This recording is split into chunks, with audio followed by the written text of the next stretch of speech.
सुकून है कहाँ? हर आदमी सुकून के चक्कर में। तो कान खोल कर सुनने, घर में एसी लगाई सुकून मिले, घर में गीजर लगाया सुकून मिले, रंग रोगन कराया सुकून मिले, टाइल्स लगाया सुकून मिले, पत्थर लगाया सुकून मिले। तूने हर काम बटन पे कर दिया सुकून मिले, मगर जलसे में आने वाले सुकून नहीं है। इसलिए कि सुकून मिलेगा कुरान में, सुकून मिलेगा मुस्तफा की जिंदगी में। मैंने कुरान से पूछा बता सुकून कहाँ है? तो कहा अला बिज़िक्रिल्लाहि तत्मइन्नुल कुलूब, दिलों का सुकून अल्लाह के जिक्र में है। नारे तकबीर, नारे रिसालत, मसलदे आला हज़रत, इश्क मोहब्बत, इश्क मोहब्बत, प्यार मोहब्बत, प्यार मोहब्बत, बस्ती बस्ती करिया करिया, हज़रत अल्लामा मुफ्ती गुलफाम रज़ा रामपुरी, नारे हैदरी। कुरान कहता है दिलों का सुकून अल्लाह के जिक्र में है। कुरान ने कहा दिलों का सुकून जलसे में आने वालों अल्लाह के जिक्र में है। तो फिर तुम सुकून कहाँ? तुम सुकून मुरादाबाद जाके तलाश करते हो, रामपुर जाके तलाश करते हो, स्वार में तलाश करते हो, बीड़ी के मंडल में तलाश करते हो, सिगरेट की डिब्बी में तलाश करते हो, गगन की पुड़िया में तलाश करते हो। सुकून न मंडल में मिलेगा, सुकून न सिगरेट की डिब्बी में मिलेगा, सुकून न गगन की पुड़िया में मिलेगा। सुकून अगर मिलेगा तो अल्लाह के जिक्र में मिलेगा। बाबा जिंदाबाद, जिंदाबाद, बहुत अच्छे मुफ्ती साहब, बहुत अच्छे, क्या बात है, जिंदाबाद। मैंने पूछा नहीं बेटा नारा कम लगाना। जी जी जी, ठीक है ठीक है, ये नेक काम तो ये भी कर देंगे माशाल्लाह। तवज्जो करें, सुकून मिलेगा। अब सुने, सुकून अल्लाह के जिक्र में, ये कुरान ने कह दिया। इसके अलावा आप कहीं भी जाइए सुकून नहीं। इसलिए आदमी बेसुकूनी में ज्यादा है, डिप्रेशन में ज्यादा है।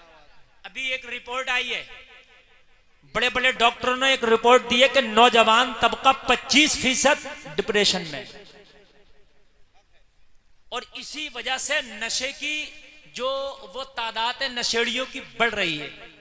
जब आदमी डिप्रेशन में जाता है तो सोचता है कि नशा करके शायद ये मेरा गम, मेरी टेंशन, मेरा डिप्रेशन हल्का होगा, मगर पता नहीं है जैसे ही नशा उतरेगा फिर नशे की लत लग जाएगी, एक अलग बीमारी शुरू हो जाएगी। मैंने पूछा आपके गांव में कितना वोट होगा, तो बताया हजरत तकरीबन 27-2800। तो आदमी कम 5,000 होगी आबादी कम से कम। जब इतना वोट है तो इससे ऊपर ही होनी चाहिए आबादी। बात है कि नहीं है? तो आपके यहाँ 3 सुकून के सेंटर खुले हुए हैं। कितने? जोर से बोले यार। 3 सुकून के सेंटर हैं। 5,000 लोगों में कम से कम 3,000 लोग ऐसे होंगे या 2,500 लोग ऐसे होंगे जो उन सुकून के सेंटर में उन्हें जाना चाहिए रोजाना। 3 सेंटर हैं आपके यहाँ। जी जी। चौथा सेंटर तैयारी में है, सुकून वहां मिलेगा। मैंने पूछा आजम नवाज, उस सुकून सेंटर पे तेरे गांव से कितने लोग जाते हैं? कहा हजरात वही जगह एक ऐसी है जहां सबसे कम नजर आते हैं। बाकी हर जगह आपको चौराहे पर, आपको हर जगह मिल जाएंगे।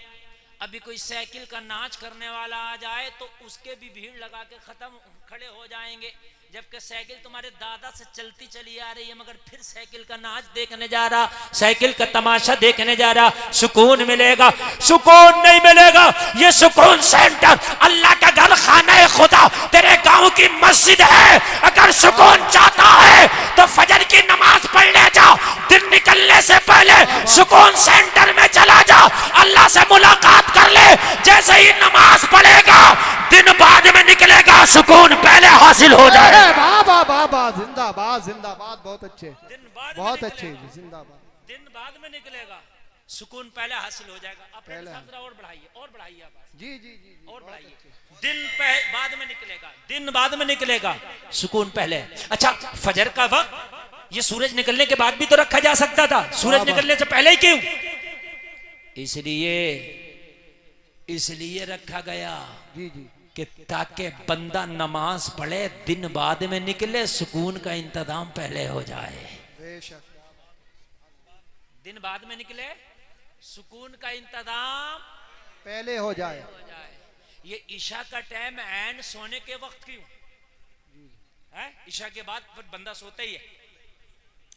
ये ईशा की नमाज इधर असर में हो जाती, मगरिब के आसपास हो जाती, इसलिए कि ईशा पढ़ने के बाद जब सो जाए तो नींद में सुकून मिले। वाह वाह वाह, क्या बात। तो ये सब मत करो यार, ये इसका सेटिंग जरा कायदे से करो, बढ़िया ठोक ठाक के चलाओ। सुकून यहाँ है सुकून, लेकिन सुबह फजर में देखना मुश्किल से 4, अरे बड़ी सर्दी है, रजाई को देखेगा कोहरे को, रजाई ऊपर डालेगा, बहुत सर्दी। और तुझे पता है अभी अगर इसका कोई काम हो तो इससे ज्यादा कोहरा हो, मोटरसाइकिल में किक मारेगा और ये नजर आ रहा होगा इधर नैनीताल के जंगलों में।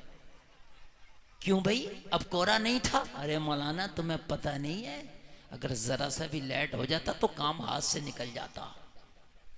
तुझे काम आया तो तू इधर स्वार के जंगलों में घूम रहा, तुझे न रात नजर आ रहा ना दिन नजर आ रहा, लेकिन नमाज के लिए तुझे कोहरा दिखता है।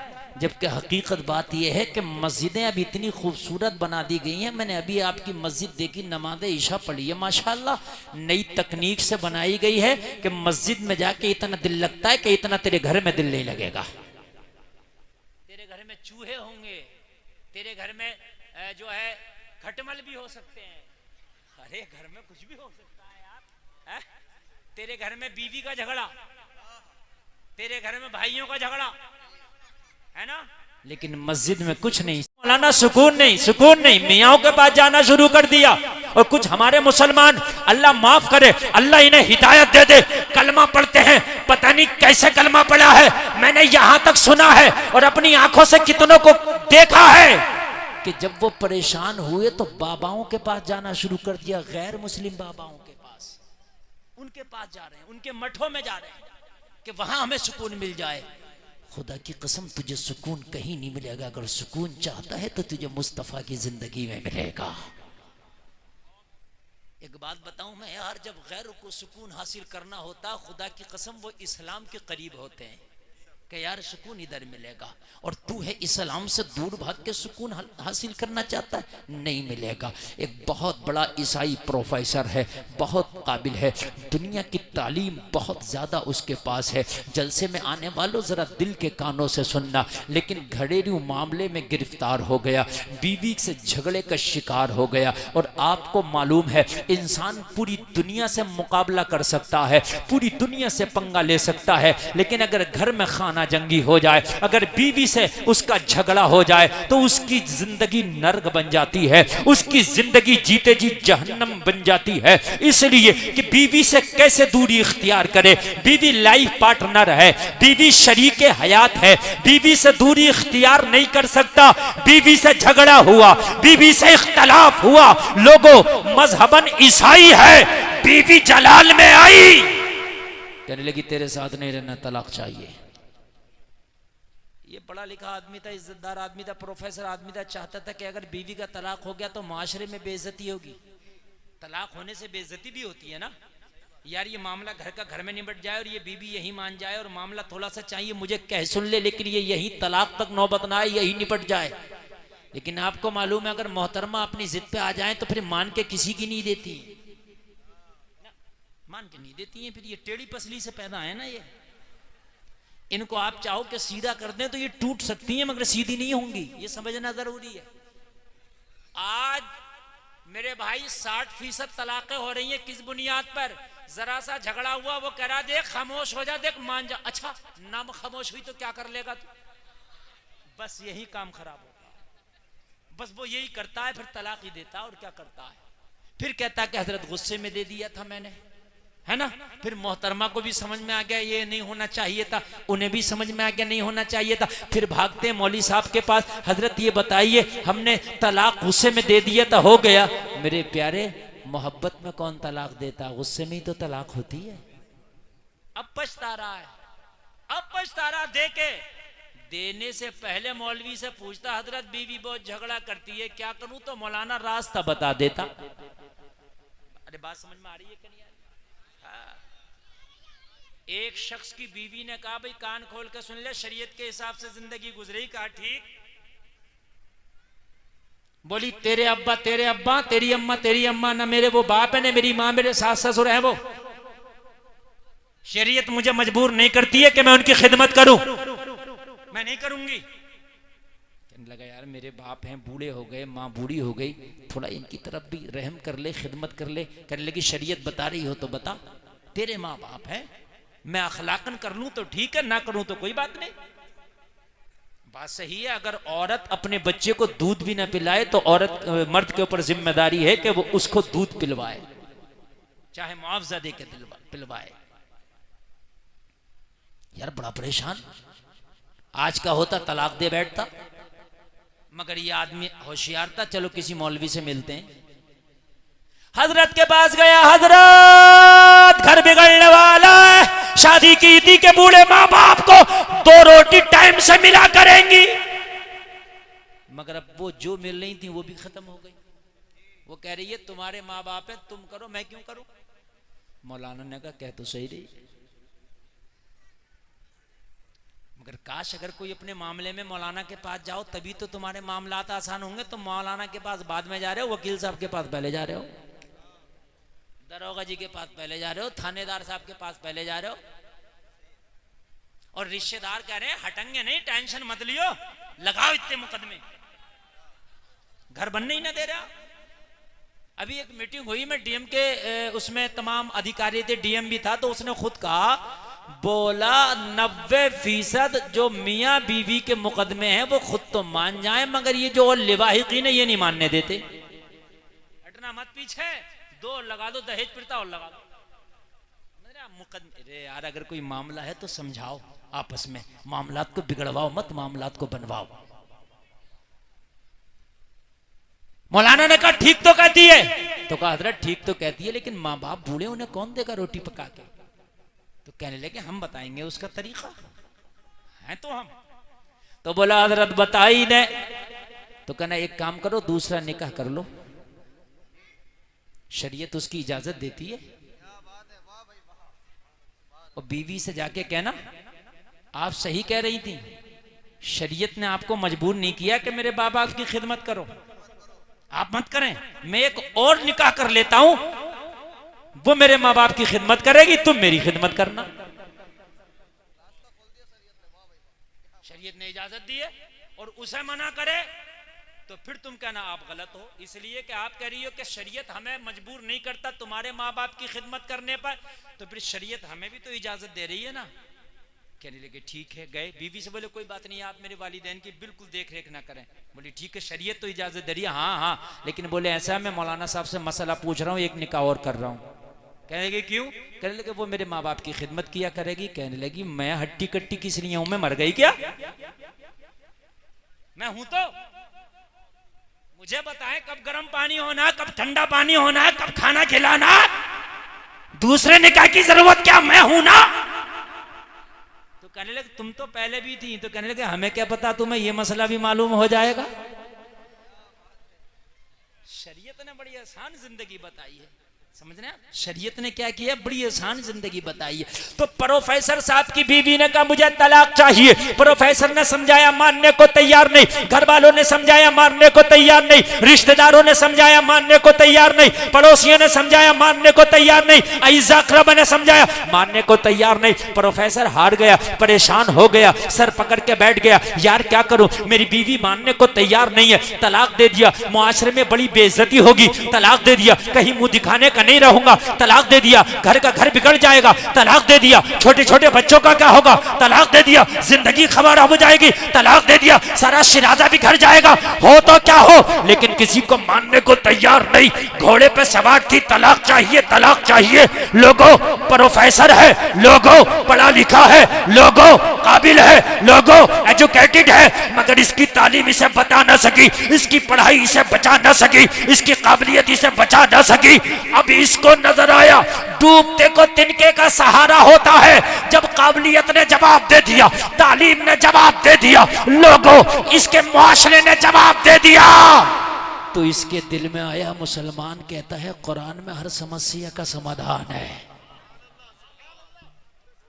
चलो यार किसी मुसलमान के पास चलते हैं, किसी आलिम कुरान के पास चलते हैं, किसी आलिम दीन के पास चलते हैं और जाकर के मालूम करेंगे कि कुरान में हर समस्या का समाधान है, हर परेशानी का हल है, तो ए आलिम कुरान ये बता कि ये मेरी समस्या कैसे दूर होगी। है ईसाई लेकिन मदद के लिए कुरान नजर आ रहा है, और हम हैं मुसलमान और हमें बॉलीवुड नजर आता है, हमें हॉलीवुड नजर आता है। हम मुसलमान हैं, हमें दुनिया नजर आती है। वो ईसाई है, जब सारी चीजों ने दम तोड़ दिया तो फिर उसे कुरान नजर आया। तुम्हारे तो घर में सब कुछ है, तुम्हारे तो पास अल्लाह ने सब कुछ दिया है, लेकिन मेरे भाई जब तुम अपने हथियार को इस्तेमाल ही नहीं करोगे तो फिर इसमें गलती किसकी है? कुरान को इस्तेमाल करो ना। जिस कुरान को पढ़ के सहाबा ने पूरी दुनिया पे हुकूमत कर ली, उस कुरान को तुमने ताक़ुब में रख दिया, कभी जुमा में पढ़ा नहीं तो वो भी नहीं पढ़ा। जलसे में आने वालों, इस वक्त कोई हिंदी पढ़ा हुआ है, कोई इंग्लिश पढ़ा हुआ है, कोई उर्दू पढ़ा हुआ है, और आजकल यूट्यूब और नेट का जमाना है। जिंदगी में एक बार तर्जमे वाला कुरान जरूर पढ़ो, ताकि पता चले कि कुरान में है क्या क्या। खाली बगैर तर्जमे का नहीं, बल्कि तर्जमे वाला कुरान पढ़ो। चाहे हिंदी में तर्जमा पढ़ो, चाहे इंग्लिश में उसका ट्रांसलेट पढ़ो। और अगर आपको पढ़ना नहीं आता तो यूट्यूब पे किसी सुन्नी आलिम का तर्जमे वाला कुरान सुनो। आपको पता तो चलना चाहिए कि नबियों का किस किस नबी का किस्सा बयान किया गया, अल्लाह ने कुरान में क्या क्या बयान किया। अच्छा, पूरा कुरान तर्जमे के साथ पढ़ोगे, पूरा कुरान तर्जमे के साथ सुनोगे तो पूरा कुरान याद ना भी रहेगा तो 10% तो बातें याद रहेंगी। 10% ही तेरे लिए काफी है। लेकिन इस पूरे मजमे में शायद कोई एक आध बंदा निकल आए, खड़े होकर कह दे हजरत मैंने पूरे तर्जमे के साथ कुरान पढ़ रखा। शायद गालियां तर्जमा तो तर्जमा, हमारी माँ बहनों को तफसीर के साथ गालियां याद होती हैं। और चुगली तो ऐसी ऐसी चुगली लगा लगा के उसमें बुन बुन के कर देगी। चुगली ऐसी चुगली कर देगी कि एक हुई होगी तो उसके अंदर 20 बेहुई लगा देगी। समझे? और अगर इससे बात पूछने पे आ जाए कि ये बता तूने जो ये बात कही है, ये बात कहां तक सही है, अगर बात पुजवा दी जाए और जब बिल्कुल झूठ निकले तो क्या हम क्या करें, हमने तो सुनी थी। तो तूने सुनी हुई क्यों आगे बयान कर दी भाई? तूने सुनी हुई क्यों आगे बयान कर दी? ये राइट तुझे किसने दे दिया? इस्लाम से दूर रहोगे, कुरान से दूर रहोगे तो यही तुम्हारी जिंदगी का शियार बन जाएगा कि लोगों की बुराइयां करते फिरोगे। अगर कुरान का दामन पकड़ोगे तो लोगों की बुराइयां नहीं करोगे, बल्कि लोगों की बुराइयां दूर कराते नजर आओगे। नारे तकबीर, नारे रिसालत, मसलके आला हजरत ख्वाजा का हिंदुस्तान, हिंदुस्तान का सुन्नी मुसलमान उलमाए सुन्नत। कुरान से दूर रहोगे तो सिर्फ लोगों की बुराइयां करते नजर आओगे। इसकी बुराई, उसकी बुराई, इसकी चुगली, उसकी चुगली। अगर कुरान से करीब रहोगे तो लोगों की बुराइयां छुड़ाते नजर आओगे। बुराइयां छुड़ाओगे लोगों की, और ऐसी छुड़ाओगे कि जैसी गौसे आजम ने छुड़ाया। डाकुओं के पास गए तो वली बना दिया। सुभान अल्लाह। छुड़ाओगे और कुरान से दूर रहोगे तो बुराइयां करोगे। अब तुम्हें अपनाना है कि कौन सी जिंदगी अपनाओगे आप। प्रोफेसर ने मौलाना से कहा हजरत कि बीवी का तलाक रुक सकता है कुरान के जरिए। मौलाना ने मुस्कुरा के कहा कुरान तो बड़ी चीज है, तेरी बीवी का तलाक तो मेरे नबी की हदीस रोक देगी। यार जोर से बोलना सुभान अल्लाह। सिर्फ बच्चे ही बोल रहे हैं, बड़े बड़ों ने तो ये सोच लिया कि हमें तो ना बोलने की जरूरत है ना कुछ समझने की। अच्छा, बच्चों को आगे भी बिठा दिया। ये काम बच्चों का नहीं है, ये काम बड़ों का है। मैं बच्चों को कम और आपको ज्यादा आज समझाने लगा हूं। मौलाना ने मुस्कुरा के कहा कुरान तो बड़ी किताब है, मेरे नबी की एक हदीस पे जा जाके अमल कर ले, तेरी बीवी का तलाक रुक जाएगा।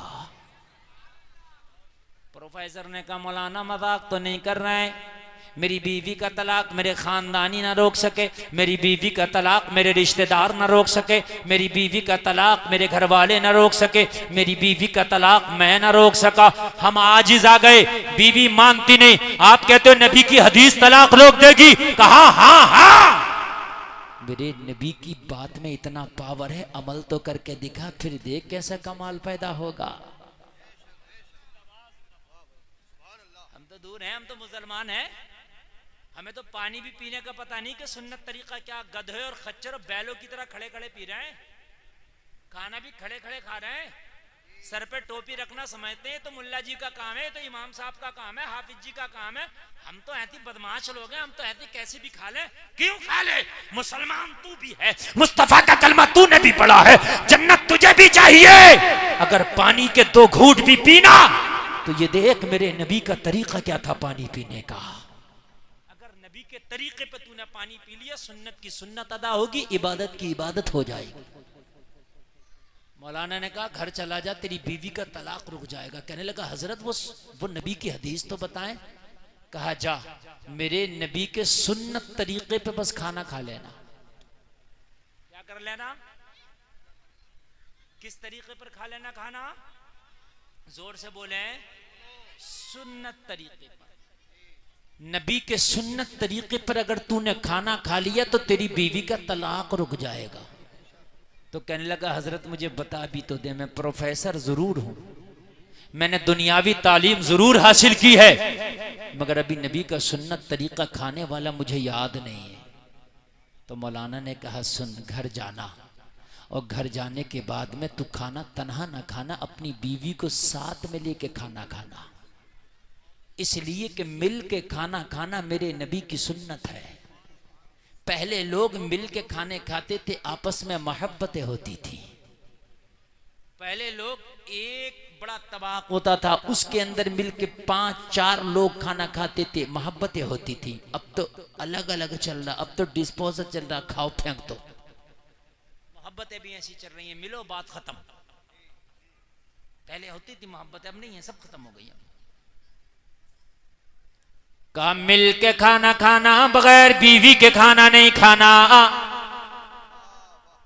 पता चला अपने घर में हो तो मिल के खाना खाओ, बीवी है तो बीवी के साथ खाओ, माँ है तो माँ के साथ खाओ, बाप है तो बाप के साथ खाओ, बहन है तो बहन के साथ खाओ, भाई है तो भाई के साथ खाओ, औलाद है तो औलाद के साथ खाओ। मगर ये मुआशरा उल्टा है। हम दुनिया के साथ खाएं कोई बात नहीं, अगर कोई बीवी के साथ खाने लगे तो कहते जा भी मियाँ ये जोरू का गुलाम हो गया। अरे मियाँ किसी गैर के साथ थोड़ी खा रहा, अपनी बीवी के साथ खा रहा। अम्मी आयशा फरमाती हैं कि मैं जिस कटोरे से पानी पीती थी, मुस्तफा उसी कटोरे से पानी पीते थे। अम्मी आयशा फरमाती हैं कि मैं जिस जगह से कटोरे से मुंह लगा के पानी पीती, मेरे नबी उसी जगह से मुंह लगा के पानी पिया करते। अगर आज पी ले, चूंकि उल्टा है निजाम है ना, उल्टा हिसाब। भाभी से मजाक कर रहा तो कोई कुछ नहीं कहेगा, सबकी आंखें फूट गई। कहो भाई ये क्या हो रहा है, ये क्यों इस औरत से मजाक कर रहा, तो पता क्या कहते हैं, अरे मौलाना यार हट जाओ, ये देवर भाभी है। तो जब पता नहीं है कि देवर भाभी की मजाक हराम है, जो जायज काम है उस पर उंगलियां उठ रही हैं। अगर कोई अपनी बीवी के साथ खाना खाने लगे तो मजाक बनाया जाता, मियाँ ये तो जोरू का गुलाम है, बगैर बीवी के खाना नहीं खाता, बीवी शर्म से खाना नहीं खाती, मजाक बनाया जाता है। शोहर अपनी बीवी के साथ जाकर भी खाना नहीं खाता, मजाक बनाया जाता है। देवर भाभी से मजाक कर रहा तो लोग करें ये तो हक है इनका। निजामे मैकदा को जिस तरह बिगड़ा है साकी, उन्हीं को जाम मिलता है जिन्हें पीना नहीं आता। मुझे जरा बताएं, इस्लाम ने सबसे हार्ड अगर पर्दा बताया है तो भाभी को देवर से बताया है, सबसे हार्ड पर्दा। बहनोई से साली का पर्दा सबसे हार्ड। लेकिन मुआशरे में सालियां भी मजाक कर रही हैं। सालियां की तो मजाक की बात छोड़ दें, दूल्हा मियां जिस दिन आए थे निकाह भी नहीं हुआ था, फूलों की डलिया लेके वहां गांव के पीपल्स खाने के रोड पे बाहर खड़ी हो गई थी दूल्हे का इस्तकबाल करने। मैंने कहा तुम क्या करने आई हो? कहा दूल्हे का इस्तकबाल करने आई है, पूरे मोहल्ले की लड़कियां आई हैं, हम तो डूबे हैं सनम, तुम्हें भी ले डूबेंगे, खुद तो डूब ही रही हैं। पूरे मोहल्ले की लड़कियों को जाके वहां खड़ा कर दिया। अच्छा कोई मना भी तो नहीं करता, कहते हैं लड़कियां इस्तकबाल करेंगी, तुम क्या मर गए? तुम इस्तकबाल करो ना। अरे लड़कों का इस्तकबाल, दूल्हे का इस्तकबाल लड़के करें, मर्द करें। अगर दुल्हन का इस्तकबाल लड़की करें तो कुछ समझ में भी आता है। दुल्हन का इस्तकबाल लड़की कर रही है, कोई बात नहीं, समझ में भी आता है, लेकिन दूल्हे का करती हैं लड़कियां, अजीब मसला है। कहा सुन्नत के मुताबिक खाना खाना। कहा कैसे? कहा बीवी को साथ में लेके,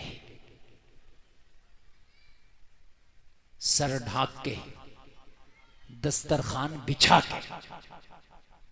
जो मोटी मोटी सुन्नत है ना खाने की, बता दिया जा तेरा तलाक रुक जाएगा। घर गया, बीवी ने देखा आ गया प्रोफेसर। कहा प्रोफेसर साहब तलाक कब देंगे?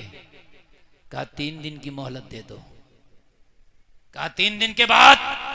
कहा 1 मिनट की मोहलत नहीं मांगूंगा, तेरे मुताबिक तुझे तलाक दे दूंगा। कहा जहां तेरे साथ इतने साल गुजारे हैं तो 3 दिन तो कांटों पे भी गुजार लूंगी, कोई बात नहीं, लेकिन 3 दिन के बाद कोई हीला बहाना नहीं चलेगा। हाय हाय, इसे क्या पता है आज मुस्तफ़ा की शरीयत पे ये भरोसा कर बैठा है। हाय हाय यार, आज एक ईसाई को कितना यकीन था मुस्तफ़ा की एक सुन्नत पर, और सुन्नत भी क्या, सिर्फ खाने की सुन्नत। जो कोई ऐसा नहीं है आप में मर्द औरतों में जो कोई भी खाना ना खाता हो। कुछ सुन्नतें ऐसी हैं कि हम उसको, अभी जिनकी शादी नहीं हुई तो शादी वाली सुन्नत उन्होंने नहीं अपनाई है अभी, लेकिन खाना तो हर आदमी दिन में 2-3 बार खाता है। कितनी आम सुन्नत है, मगर भरोसा कर बैठा। कहा 3 दिन? हाँ बस 3 दिन। कहा उसके बाद? कहा अगर तू चाहेगी तो तलाक दे दूंगा, रहना चाहेगी तो रख लूंगा। कहने लगी मुझे मंजूर है तेरी शर्त, 3 दिन मैं कांटों पे भी बिता लूंगी। 3 दिन के बाद तलाक चाहिए। कहा मंजूर है। बस खाना बनाया, दोपहर का वक्त था। कह रही प्रोफेसर खाना खा लो, अब तो 3 दिन की बात है, इन हाथों के बने हुए खाने बस 3 दिन तक मैसर है, उसके बाद नहीं मैसर है। प्रोफेसर ने कहा अब तो तलाक होना ही है 3 दिन, अब 3 दिन की तो बात ही है, एक काम करो ना पूरा खाना बना लो, हम साथ मिलके खाएंगे। 3 दिन के बाद पता नहीं तुम कहां और हम कहां। 3 दिन के बाद पता ही नहीं साथ में बैठना नसीब हो या ना हो, साथ में खाना नसीब हो या ना हो। 3 दिन की तो बात है। कहा ठंडा हो जाएगा। कहा ठंडा भी मंजूर है, मगर अब तेरे बगैर नहीं खाना मंजूर है।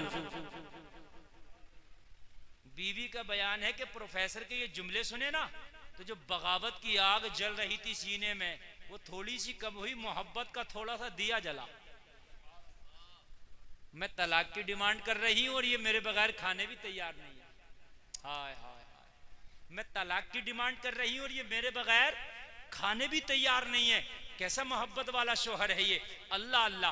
अब जरा गौर करें, खाना बन गया, लाई, कहने लगी अच्छा अब आजा प्रोफेसर। प्रोफेसर आ गया, अब तो खा ले। कहा ऐसे नहीं खाना है। कहा फिर कैसे खाना है? कहा ये खुले हुए बाल अच्छे नहीं लगते, इस पे एक चादर ढांक लो और अच्छे से दुपट्टा ओढ़ने के बाद फिर मेरे पास बैठो, फिर आराम से खाना खाना। कहने लगी आज से पहले तो कभी इसने सर के बालों का ख्याल नहीं किया था, आज से पहले तो कभी दुपट्टा का ख्याल नहीं किया था, आज से पहले तो कभी चादरों का ख्याल नहीं किया था, लेकिन आज इसे क्या हो गया? बड़े सलीके की बातें करने लग गया। आज क्या हो गया? बड़ी भलाई की बातें करने लग गया। आज क्या होगा? बड़ा सीधा सीधा चल रहा है। मगर कहने लगी 3 ही दिन की तो बात है। लाई चादर अंदर से ओढ़ लिया, अब खाने लगी तो फिर प्रोफेसर ने हाथ पकड़ लिए, कहने लगा ऐसे नहीं खाना, कोई पवित्र कपड़ा हो उसे ले आ और उसके ऊपर खाना रख फिर खाएंगे। कहा खाने से और फिर कपड़े से क्या मतलब, यानी दस्तरखान से क्या मतलब? कहने लगा अगर गिर गया खाना खाते हुए तो आपको बिस्तर धुलना होगा और आपको तकलीफ होगी धुलने में, इससे बेहतर है दस्तरखान बिछा लिया जाए ताकि आपकी तकलीफ कम हो जाए। सोचने लगी 3 दिन बाद तलाक होना और मेरी छोटी छोटी तकलीफ का कितना ख्याल है इसे। क्या बात है मुफ्ती साहब, नबी की हर सुन्नत में हिकमत है मेरे अजीज। हम तो ऐसे ही छोड़ देते हैं, अगर चाय भी पीते हैं तो फैशन में 2 घूंट तो उसी में छोड़ देते हैं और इसको फैशन समझा जाता है। और अगर कोई प्लेट अपनी साफ करे ना तो आदमी गौर से देखता है कि पता नहीं इसको खाना कब से नहीं मिला, भाई अजीब चाट रहा है ये। हाँ, उसको गवार समझा जाता है, फैशन बनाया 2 घूंट छोड़ना। जिस दिन तुम मरेगा नामा अमाल में तेरा रजिस्टर खोला जाएगा, ये 2 घूंट चाय जो फेंकी गई है ये तेरे रजिस्टर में लिखा होगा। अल्लाह के हुजूर तुझे खड़े होकर इस 2 घूंट चाय का हिसाब देना होगा। नालों में फेंकी गई है ना ये जो 2 घूंट चाय है, इसका हिसाब देना होगा। ये जो शादी में गए थे बिरयानी से प्लेट भर ली थी, मोटा मोटा खा के जो छोड़ आया था तू, ये कयामत में ना तेरे रजिस्टर में लिखा होगा। ये जो रोटी खा रहा था ठंडी थी फेंक दी थी, छू नहीं रहा था, वो लिखा गया तेरे नामा अमाल में। हाँ, ये लिखा गया है। आज अगर बारात 400 लोगों की आ रही है तो खाना 600 का बनाया जा रहा, पता 200 का तो बर्बाद करके ही जाना इन 400 को। समझ रहे हैं आप? चूंकि अगर चाट के खाएगा साफ करके खाएगा तो इंसट होगी। तुझे पता नहीं तेरे नबी मोहम्मद रसूलुल्लाह जब खाना खाया करते तो उंगलियों को इतना चाटा करते मुंह में लेके कि उंगलियां सुर्ख हो जाती। नबी की सुन्नत थी। और एक बात और बता दूं मैं आपको, एक बात और बताऊं मैं आपको, मेरी बात जरा मोहब्बत से सुनते रहे। पूरी दुनिया का कोई ऐसा चूरन नहीं बना, पूरी दुनिया का कोई ऐसा टैबलेट नहीं बना जो खाने को इतना तेज हजम करे जितना तेज ये मुंह का लुआब हजम करता है। नहीं बना। खाना जितना चबा के खाओगे इतना ही जल्दी हजम होगा। खाना जितना चबा चबा के धीरे धीरे खाओगे इतना ही तेरे पेट के लिए फायदेमंद होगा। इसलिए कि चबा के खाने में लुआब भी जाएगा और जब लुआब ज्यादा जाएगा तो खाना जल्दी हजम होगा। समझ में बात आ रही है? गन्ना है और एक गन्ने का रस है। गन्ना हाजिम है और गन्ने का रस भी लोग काबिज है। मियाँ चीज एक है लेकिन असर 2 क्यों? और हमारे जो बूढ़े लोग हैं ये बता देंगे, मगर मैं बता दूं आपको। यानी गन्ने का रस पियो तो काबिज, और गन्ना अगर खाओ तो हाजिम। तो रस हम ऐसे ही पी लेते हैं, वो भारी हो जाएगा। लेकिन जब गन्ना खाएंगे तो एक एक कोई को चूस चूस के खाएंगे तो रस के साथ में मुंह का लुआब भी जाता है। जैसे लुआब जाएगा तो वो हाजिम हो जाएगा। समझ रहे हैं? वो हाजिम हो जाएगा। ये जो खाने खाए जा रहे हैं और खाने जो हम खा रहे हैं आज अंग्रेजों के तरीके पर, यही तो वजह है, यही तो वजह है कि पेट वक्त से पहले निकल गए। यही तो वजह है, पहले पूरे गांव में किसी 1-2 का पेट निकला हुआ होता था, आज हर घर में 2-4 के निकले हुए हैं। नबी की सुन्नतों को छोड़ो, ऐसी परेशानी होगी। अगर सुन्नत के मुताबिक खाना खाओगे, मेरा दामन पकड़ लेना, कसम खा के कहता हूं किसी को भी पेट की शिकायत नहीं होगी, निकलेगा ही नहीं, वजन कम करने की जरूरत ही नहीं पड़ेगी। नबी फरमाते हैं कि खाना खाओ, जब थोड़े से भूखे रह जाओ तो हाथ खींच लो।